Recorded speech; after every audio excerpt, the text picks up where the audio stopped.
कोकणातील एका शांत, डोंगरांनी वेढलेल्या गावात एक जुनं घर होतं.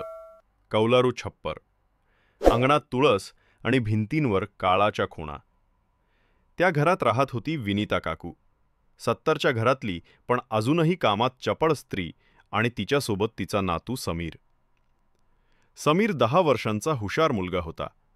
आईवडील परदेशात नोकरीला होते आणि मागील 5 वर्षात एकदाही घरी आले नव्हते. म्हणून विनिता काकूच त्याची आई, वडील, सगळं काही होती.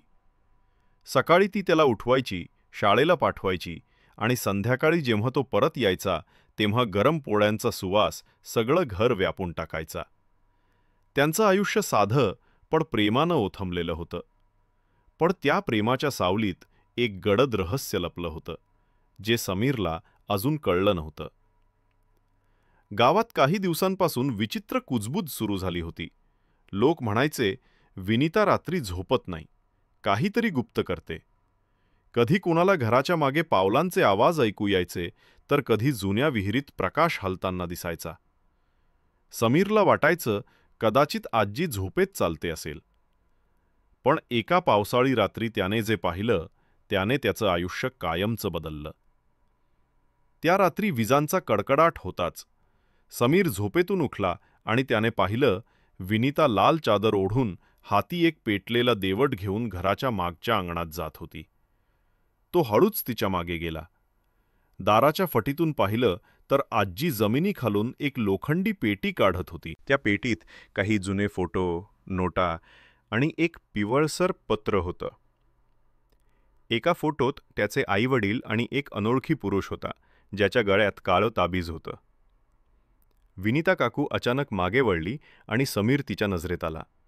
ती घाबरली, थरथरली आणि म्हणाली, समीर, हे पाहू नकोस बाळा. समीर हरू आवाजात म्हणाला, आजी, हा कोण आहे? विनिता थरथरत्या आवाजात म्हणाली, हा तुझा खरा बाबा नाही. तुझ्या आईनं तुझं आयुष्य वाचवण्यासाठी हा फोटो बनवून ठेवला. तुझा बाबा खूप वर्षांपूर्वी मेला आणि त्याचा खून झाला होता. समीरला अंगावर काटा आला. त्याला नेहमी सांगितलं गेलं होतं की त्याचे आईवडील परदेशात आहेत. त्या दिवसानंतर विनिता फार शांत झाली. बोलणं कमी झालं. आणि मग एक दिवस समीर शाळेतून आला तेव्हा घरात कोणीच नव्हतं. फक्त ती लाल चादर आणि उघडी पडलेली पेटी होती. त्यात एक पत्र होतं. समीर, जर मी परत आले नाही तर हे कागद पोलिसांकडे दे.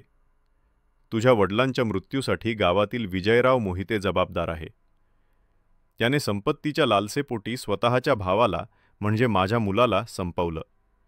मी ते पाप लपवलं कारण तू लहान होतास.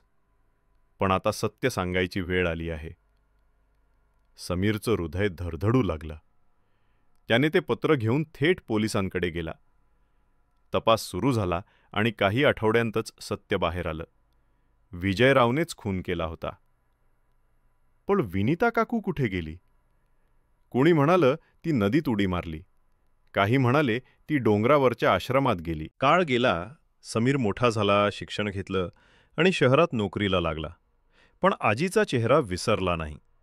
एक दिवस त्याला गावातून बातमी आली, विनिता काकू सापडल्या. तो तात्काळ गावाकडे धावला. नदीकाठी एका झोपडीत ती बसली होती. पांढरे केस, कृशदेह, पण चेहऱ्यावर समाधान. ती म्हणाली, समीर, मी पाप लपवलं म्हणून देवाने मला शिक्षा दिली, पण तू ते सत्य जगासमोर आणलं म्हणून आज मी मुक्त झाले. समीर तिच्या मिठीत शिरला. दोघे रडले, पण त्या अश्रूंमध्ये शांतता होती. रात्र झाली. समीर त्या जुन्या घरात परत गेला.